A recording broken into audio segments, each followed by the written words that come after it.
Boulder Dash XL for the Xbox Live Arcade is the newest entry in the classic gaming franchise Boulder Dash.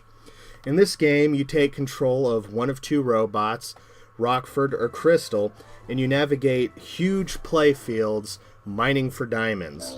The gameplay consists of navigating your robot of choice through huge, sprawling areas, avoiding falling rocks and enemies as you mine for precious diamonds. There are several modes, each of them offering their own different, unique play style.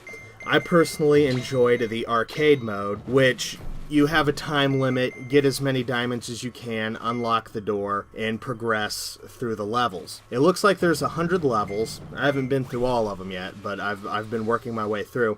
And as you gain enough diamonds, you unlock more levels. So occasionally you have to go back and get better scores to unlock further levels for you to progress through the game, which is a classic style of gameplay, and I like that.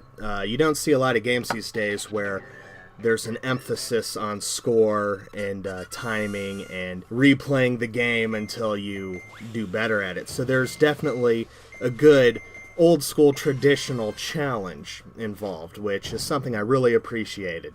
My other favorite mode is the puzzle mode, where the game's excellent controls come into play.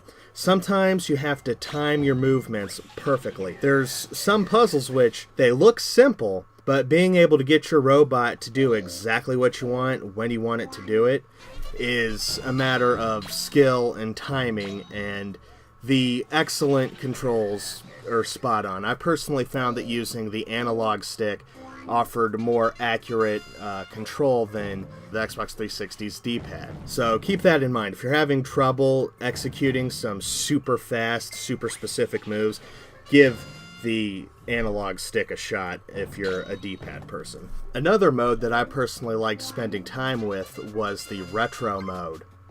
It was an absolute blast.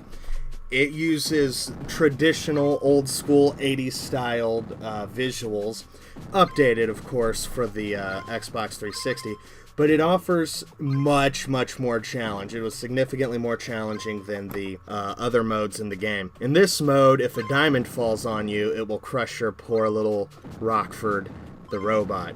And right out of the gate, it offers a significantly higher challenge. So this is definitely a game for people that remember the traditional challenge of arcade-style gameplay in the 80s. The retro mode is definitely for you if you think games today are too easy. It took me a while to get through the first level.